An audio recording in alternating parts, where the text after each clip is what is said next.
O Alan Gani já voltou ao estúdio do Jornal da Manhã para a gente falar de arroz com feijão. Você gosta de arroz com feijão, Gani? Adoro. Arroz por cima ou por baixo?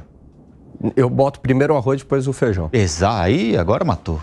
Depois dessa aí, sou seu fã. Primeiro o arroz, em cima o feijão. É isso aí. Mas tem muita gente atribuindo ao arroz ao feijão ou ao feijão e arroz a baixa popularidade, não é baixa popularidade, mas a queda na popularidade do presidente Lula, identificada pelas pesquisas divulgadas na semana passada.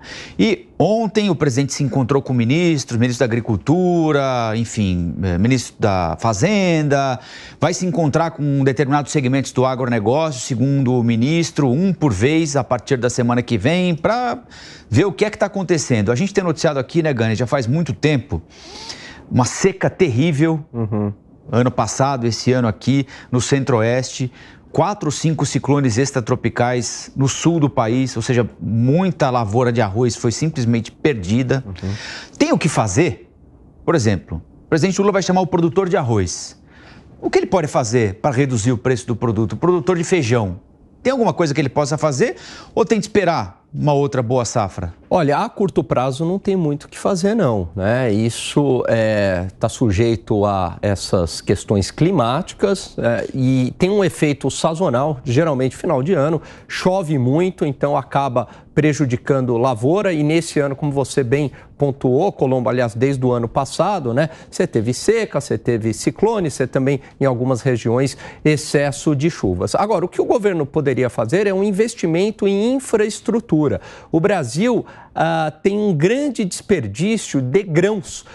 Por quê? Porque a gente tem uma baixa capacidade de armazenagem. E isso passa pelo investimento em infraestrutura. Se eu não me engano, 35%, algo dessa magnitude é desperdiçado. Então, se é desperdiçado, a gente está falando numa redução da oferta. Menos oferta de grãos, o preço vai lá para cima. Se aumentasse essa capacidade de armazenamento, principalmente de grãos, né, de itens que possam ser armazenados, os preços estariam mais estáveis. Mas aí depende de uma política mais de médio e longo prazo por parte do governo, juntamente com o setor privado, para o investimento em infraestrutura. Agora, a curto prazo, não tem muito o que fazer. A pior coisa é tentar alguma regulação no preço, aí o efeito é contrário, né? Ou gera crise de abastecimento ou os preços ficam ainda maiores.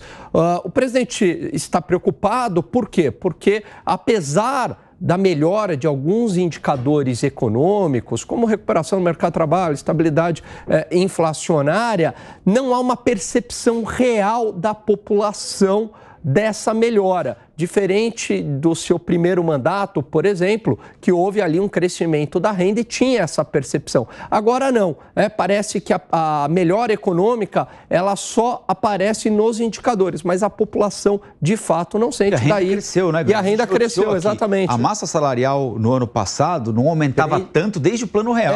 E aí... A aplicação do Plano Real. Só que aí, o que adianta, né? Você ganha um bom reajuste e fala, opa, beleza, mas vai ao supermercado e a inflação corrói tudo. Aí você fala, pô, mas aí não vale, né? E tem um ponto também, Colombo, que é, desde 2014, o Brasil ou decresce ou tem um crescimento muito baixo.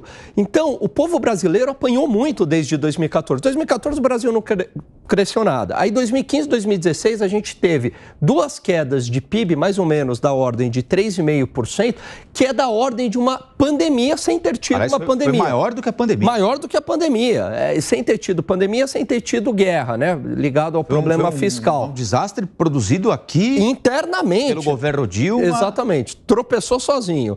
Aí veio o governo Temer, começa uma série de ajustes ali importantes. Mas quando começa logo esses ajustes, o que acontece? Vem a greve dos caminhoneiros. A greve dos caminhoneiros tirou quase 1% de crescimento econômico. Aí vem o início lá do governo Bolsonaro, reforma da Previdência, mas um crescimento baixo no primeiro ano. Bom, aí fica aquela expectativa para 2020. O que acontece? Pandemia.